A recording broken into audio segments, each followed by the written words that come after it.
وغیبۃ حشفۃ فی قبول او دبر علی الفاعل والمفعول به۔ وغیبۃ حشفۃ، مصنف علیہ الرحمہ یہاں سے یہ مسئلہ بیان فرما رہے ہیں کہ اگر آگے یا پیچھے کی شرمگاہ میں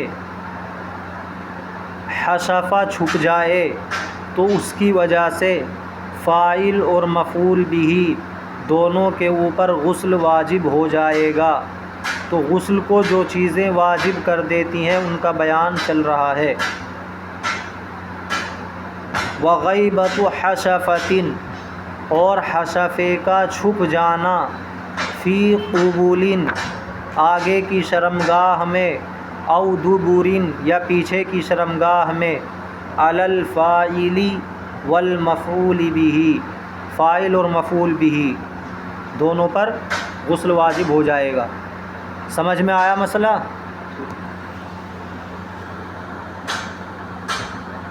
یہاں پر یہ کوئی شرط نہیں لگائی گئی ہے کہ انزال ہوا ہے یا نہیں، انزال ہوا ہے یا نہیں، بلکہ صرف اگر اتنی بات پائی جا رہی ہے کہ انسان کی شرمگاہ کا، مرد کی شرمگاہ کا آگے کا حصہ جس کو حشفہ کہا جاتا ہے، اردو میں سپاری کہتے ہیں جسے، اگر وہ عورت کی آگے کی شرمگاہ میں یا پیچھے کی شرمگاہ میں چھپ جائے تو اس صورت میں دونوں پر، یعنی مرد اور عورت دونوں پر غسل واجب ہو جائے گا، چاہے انزال ہو یا نہ ہو۔ وَرُؤْيَةُ الْمُسْتَيْقِظِ الْمَنِيَّ وَالْمَذِيَّ وَإِن لَّمْ يَحْتَلِمْ۔ دوسرا مسئلہ، اگر کوئی نیند سے بیدار ہوا اور اس نے دیکھا کہ اس کے بستر پر، اس کے کپڑے پر یا اس کے بدن کے حصے پر منی یا مزی لگی ہوئی ہے، اب اگر اسے خواب یاد بھی نہ ہو تب بھی غسل واجب ہو جائے گا۔ خواب یاد نہیں ہے لیکن جب وہ بیدار ہوا، اس نے دیکھا، اسے یقین ہے کہ منی یا مزی لگی ہوئی ہے، تو اس صورت میں غسل کرنا پڑے گا۔ اما فی المنی فظاہر، بہرحال منی کے اندر تو ظاہر ہے حکم، ارے جب اس نے دیکھا منی لگی ہوئی ہے، اب خواب اس کے یاد ہو یا نہ ہو تو ظاہر ہے کہ اب اسے کیا کرنا پڑے گا؟ غسل کرنا پڑے گا۔ تو پھر مزی کی صورت میں کیوں کرنا پڑ رہا ہے غسل؟ مزی سے تو غسل واجب نہیں ہوتا، پیچھے آپ پڑھ چکے ہیں، تو اس کی وجہ بتا رہے ہیں۔ وَأَمَّا فِي الْمَزِيِّ فَلِاحْتِمَالِ كَوْنِهِ مَنِيًّا رَقَّ بِحَرَارَةِ الْبَدَنِ، تو مزی سے اس لیے کرے گا غسل کیونکہ ہو سکتا ہے وہ اصل میں منی ہی ہو اور بدن کی حرارت کی وجہ سے وہ پتلی ہو گئی ہو، اس وجہ سے اب اس کو مزی نظر آ رہی ہے۔ ارے اس نے حقیقت میں دیکھا نہیں ہے، وہ تو اب جاگنے کے بعد دیکھ رہا ہے، تو اس لیے اگر وہ اس کو ایسی لگ رہی ہے دیکھنے میں کہ مزی ہے، پتلا پانی ہے، تو اب بھی غسل کرنا واجب ہوگا۔ ہو سکتا ہے کہ منی ہو اور بدن کی حرارت کی وجہ سے اس کے اندر پتلا پن آ گیا ہو۔ وَأَمَّا فِي الْمَزِيِّ، اور بہرحال مزی کے اندر، فَلِاحْتِمَالِ كَوْنِهِ مَنِيًّا، تو اس کے منی کا احتمال ہونے کی وجہ سے، رقّ، جو پتلی ہو گئی، بحرارت البدن، بدن کی گرمی سے، وفیہ خلاف ابی یوسف، اور اس صورت کے اندر امام ابو یوسف علیہ الرحمہ کا اختلاف ہے۔ دیکھو یہاں چند صورتیں نکلیں گی۔ آدمی نیند سے بیدار ہوا اور اس کو خواب یاد ہے، اس کو خواب یاد ہے، احتلام ہونا اسے یاد ہے، پھر اس نے دیکھا کہ اس کے بدن پر منی لگی ہوئی ہے، اسے یقین ہے کہ منی ہی ہے، تو اس صورت میں غسل واجب ہوگا۔ یا اس نے دیکھا کہ مزی ہے، اس صورت میں بھی غسل واجب ہوگا۔ اور اگر اسے خواب یاد نہیں ہے، اسے خواب یاد نہیں ہے، پھر اس نے دیکھا کہ منی لگی ہوئی ہے تو غسل واجب ہوگا، دیکھا کہ مزی لگی ہوئی ہے تو بھی غسل واجب ہوگا۔ لیکن اس صورت میں مزی والی صورت میں جب کہ خواب یاد نہ ہو، امام ابو یوسف کا اختلاف ہے، وہ یہ کہتے ہیں کہ اس صورت میں غسل واجب نہیں ہوگا۔ ان کے ہاں اسے منی کا یقین ہونا چاہیے تبھی غسل واجب ہوگا، لیکن ہمارے یہاں بھی غسل واجب ہو جائے گا۔ وانقطاع الحیض والنفاس، اور حیض اور نفاس کا بند ہونا یہ بھی غسل کو واجب کر دیتا ہے۔ حیض اور نفاس آپ جانتے ہی ہیں،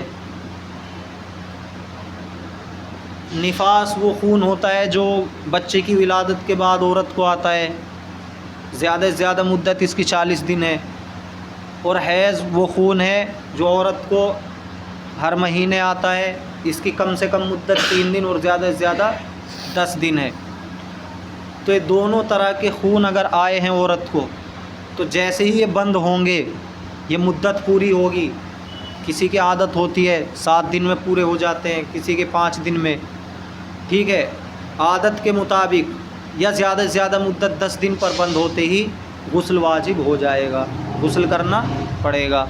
ایسے ہی نفاس میں کیوں کرنا پڑے گا، اس کی دلیل لقولہ تعالی، اللہ تعالیٰ کے ارشاد وَلَا تَقْرَبُوهُنَّ حَتَّى يَطَّهَّرْنَ کی وجہ سے۔ تو یطہرنا اسے 2 طرح پڑھتے ہیں، حتیٰ یطہرن اور حتیٰ یطہرن۔ تو تشدید کے ساتھ اگر ہم پڑھیں گے تو اس کا ترجمہ ہوگا وَلَا تَقْرَبُوهُنَّ، کہ عورتوں کے قریب مت جاؤ، حالت حیض اور حالت نفاس میں عورتوں کے قریب مت جاؤ، یعنی ان سے صحبت نہ کرو، حتیٰ یطہرن، یہاں تک کہ وہ غسل کر لیں، یہاں تک کہ وہ غسل کر لیں۔ غسل کرنا واجب ہے، لہذا غسل کرنے سے پہلے حالت حیض میں، حالت نفاس میں عورت سے مرد ملاقات نہیں کرے گا، یعنی ملاقات سے مراد صحبت ہے، ویسے تو مل سکتا ہے۔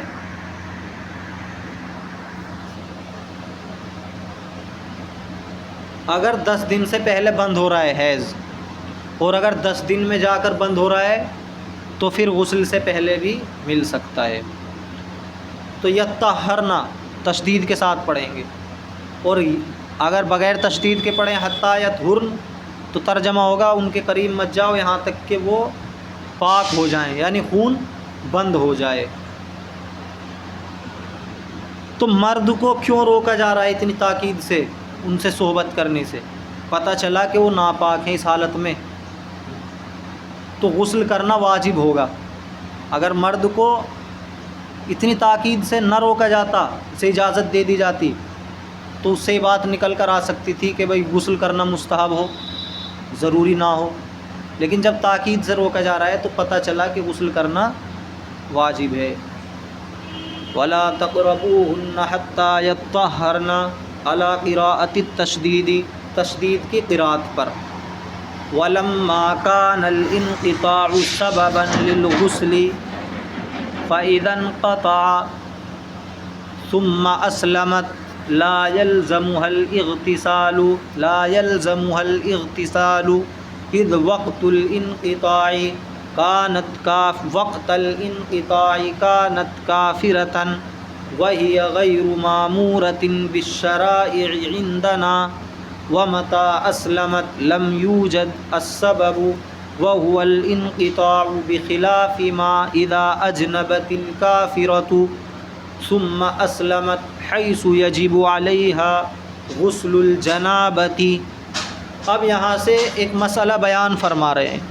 جب یہ بات ہمیں معلوم ہو گئی کہ غسل کرنے کی وجہ خون کا بند ہونا، خون آنے کے بعد بند ہو جائے، تو یہ ہے غسل کو واجب کرنے والی چیز۔ خون آ کر بند ہو جائے، یہ کیا ہے؟ غسل کو واجب کرنے والی چیز ہے۔ اب ایک مسئلہ بیان کیا جا رہا ہے کہ کوئی عورت ہے، اس کو حیض آیا یا نفاس آیا، اور وہ غیر مسلم ہے، غیر مسلم ہونے کی صورت میں اسے حیض یا نفاس آیا اور اسی حالت میں وہ بند ہو گیا، حیض آیا تو وہ بند ہو گیا، نفاس آیا تو وہ بند ہو گیا۔ ابھی کس حالت میں ہو؟ اسلام کی حالت میں نہیں ہے، غیر مسلم عورت ہے۔ پھر اس کے بعد وہ مسلمان ہو گئی، پھر اس کے بعد وہ مسلمان ہو گئی تو اب اس کے اوپر غسل کرنا واجب نہیں ہے، اس کے اوپر غسل کرنا واجب نہیں ہے۔ وجہ اس کی کیا ہے؟ وجہ اس کی ہے کہ غسل واجب ہوتا ہے خون آ کر بند ہونے کی وجہ سے، اور خون آ کر بند ہوا ہے حالت کفر میں، تو اس وقت اس کے اوپر واجب ہونا چاہیے تھا غسل جب خون بند ہوا، لیکن اس وقت وہ مسلمان نہیں تھی، غیر مسلم تھی، اور غیر مسلم شریعت کا پابند نہیں ہے، شریعت کا مکلف نہیں ہے، شرعی احکام جو ہیں ان کا مکلف نہیں ہے۔ تو جب وہ ان کا مکلف نہیں ہے تو اس پر غسل واجب نہیں ہے۔ پھر وہ اسلام لے آئی، جب اسلام لے آئی تو اب وہ سبب نہیں پایا جا رہا غسل کا۔ سبب کیا تھا؟ خون آ کر بند ہونا، تو خون آ کر بند ہونا حالت اسلام میں نہیں پایا جا رہا ہے، بلکہ حالت کفر میں پایا گیا۔ تو جب حالت کفر میں سبب پایا گیا تو وہ مکلف نہیں تھی غسل کی، جب حالت کفر میں سبب پایا گیا غسل کرنے کا تو وہ مکلف نہیں تھی، اور جب غسل کی مکلف بنی ہے تو اب سبب نہیں پایا جا رہا ہے، اس لیے مسلمان ہونے کے بعد کیا نہیں کرے گی؟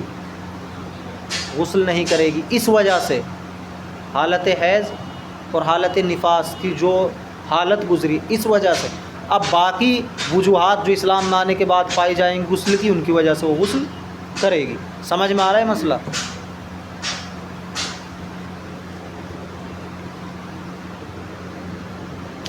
اسی طرح دوسرا مسئلہ سمجھو، کوئی عورت جنبی ہو گئی، جنبی آپ جانتے ہی ہیں، حالت جنابت میں ہونا، احتلام کا ہو جانا۔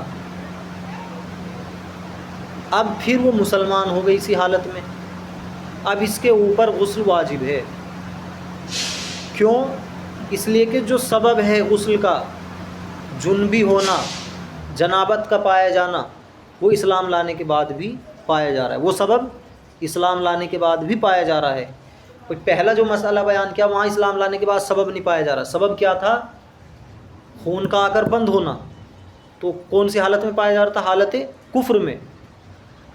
خون کا آ کر بند ہونا یہ سبب پایا جا رہا تھا حالت کفر میں، لیکن جب اسلام لائی تو وہاں وہ سبب نہیں پایا گیا۔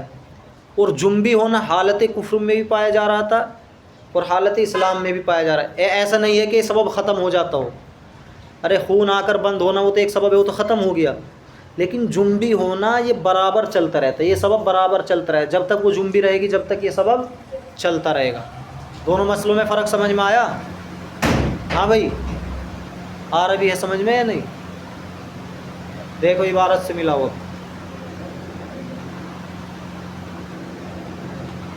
وَلَمَّا كَانَ الْإِنْقِطَاعُ سَبَبًا لِلْغُسْلِ، اور جب خون کا بند ہونا سبب ہے غسل کا، تو پہلے ایک ضابطہ بیان کرتے ہیں، پھر اس کا مسئلہ بیان کر کے اسے سمجھا دیتے ہیں ضابطے کو۔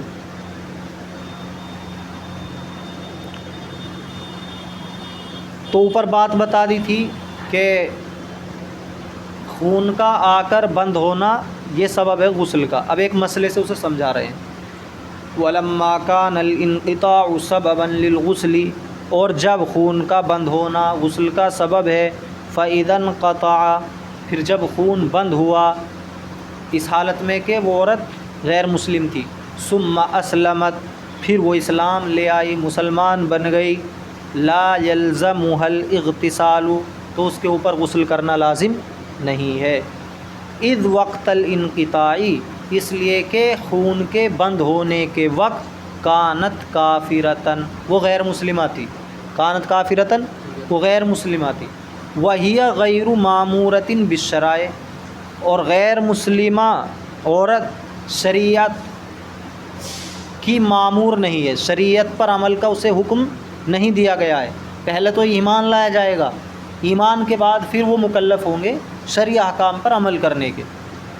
عندنا، ہمارے نزدیک، بالفروع الشریعتی کالصلاۃ والصوم، جو اصول ہیں اللہ پر ایمان لانا، رسالت پر ایمان لانا، ان کے تو مکلف ہیں غیر مسلم، لیکن نماز روزے کے مکلف نہیں ہے۔ نماز روزے کا مکلف ہونے کے لیے پہلے ایمان ہونا چاہیے، یہ ہمارے نزدیک ہے۔ اس میں اختلاف بھی ہے، بعض حضرات کہتے ہیں کہ فروع کے بھی مکلف۔ وَمَتَا أَسْلَمَتْ، اور جب وہ اسلام لائی، لَمْ يُوجَدْ السَّبَبُ، تو سبب نہیں پایا گیا، وَهُوَ الْانْقِطَاعُ، اور وہ سبب کیا ہے؟ خون کا بند ہونا ہے۔ بخلاف ما، اب یہ دوسری صورت مسئلے کی بیان کی جا رہی ہے، اذا اجنبت الکافرۃ، جب غیر مسلمہ عورت جنبی ہو جائے، ثم اسلمت، پھر وہ مسلمان ہو جائے، حیث یجب علیہا غسل الجنابتی، تو اس صورت میں اس کے اوپر جنابت کا غسل واجب ہوگا۔ کیوں ہوگا؟ لأن الجنابت امر مستمر، اس لیے کہ جنابت ایسی چیز ہے جو دائمی ہوتی ہے۔ ارے کوئی جنبی ہو گیا تو کیا کوئی ایسا زمانہ آئے گا بیچ میں کہ اب یہ پاک ہو گیا تو جب تک غسل نہیں کرے گا ناپاک ہی رہے گا؟ تو وہ حالت اس کی چلتی رہی، حالت کفر سے حالت اسلام میں آ گئی، لیکن وہ جنبی ہونے کی حالت اس کی چلتی رہی برابر، تو اسلام میں آنے کے بعد بھی جنبی ہونا پایا گیا، اس لیے غسل ہوگا، غسل واجب ہوگا۔ اس لیے کہ جنابت امر مستمر ہے، دائمی چیز ہے، چلتی رہتی ہے۔ فتکون جنبن، تو عورت جنبی ہوگی، بعد الاسلام، اسلام کے بعد بھی۔ والانقطاع، اور جو پہلی صورت تھی خون آ کر بند ہو جانا، وہ سبب ایسا تھا وہ برابر نہیں چلتا، وہ تو خون آ کر بند ہونا جس حالت میں پایا جا رہا ہے اسی حالت میں غسل واجب ہوگا، لیکن وہ حالت اس کی غیر مسلم ہونے کی تھی، وہاں دوسری وجہ سے اس پہ غسل واجب نہیں ہوا کیونکہ وہ شریعت کے پابند نہیں ہوتے۔ ایسا نہیں ہے کہ وہ سبب اس کا چلتا رہے گا اسلام تک۔ والانقطاع، اور خون کا بند ہونا، غیر مستمر، غیر مستمر ہے، دائمی نہیں ہے۔ فافترقا، تو دونوں صورتوں میں فرق ہو گیا، دونوں صورتوں میں فرق ہو گیا۔ ولا وطی بہیمۃ بلا انزال، اگر کسی جانور کے ساتھ کسی نے وطی کی اور انزال نہیں ہوا تو اس سے غسل واجب نہیں ہوگا۔ وسن للجمعۃ والعیدین والاحرام وعرفۃ، اب یہاں سے غسل کی سنتوں کو بیان کیا جا رہا ہے۔ غسل کن چیزوں کے لیے کرنا سنت ہے، کب کرنا سنت ہے؟ تو جمعے کے لیے، عیدین کے لیے یعنی عید الاضحیٰ اور عید الفطر، اور احرام کے وقت، اور عرفہ، وقوف عرفہ جو حج میں ہوتا ہے، احرام بھی حج کے لیے باندھا جاتا ہے، اور 9 ذی الحجہ کو وقوف عرفہ، میدان عرفات میں ٹھہرتے ہیں، وہاں کے لیے غسل کرنا سنت ہے۔ تو جمعے میں غسل کیا جائے گا جمعے کی نماز کی وجہ سے، جمعے کو جو فضیلت ہے جمعے کی نماز کی وجہ سے۔ بعض حضرات نے کہا ہے کہ دن کی وجہ سے، جمعے کے دن کی وجہ سے، تو اس میں اختلاف ہے، لیکن صحیح قول یہی ہے کہ جو فضیلت ہے جمعے کی نماز کی وجہ سے، عیدین میں بھی نماز کی وجہ سے۔ فغسل الجمعۃ سن لصلاۃ الجمعۃ، تو جمعے کا غسل سنت ہے جمعے کی نماز کے لیے، ہوا صحیح، یہی صحیح قول ہے۔ تو ایسا نہیں ہے کہ جمعے کے دن کی وجہ سے غسل کرنا سنت ہے، بلکہ جمعے کی نماز کے لیے کرنا سنت ہے۔ اب چاہے اسے تم پہلے ہی کر لو، فجر میں کر لو، لیکن نیت کیا ہے؟ جمعے کی نماز کے لیے۔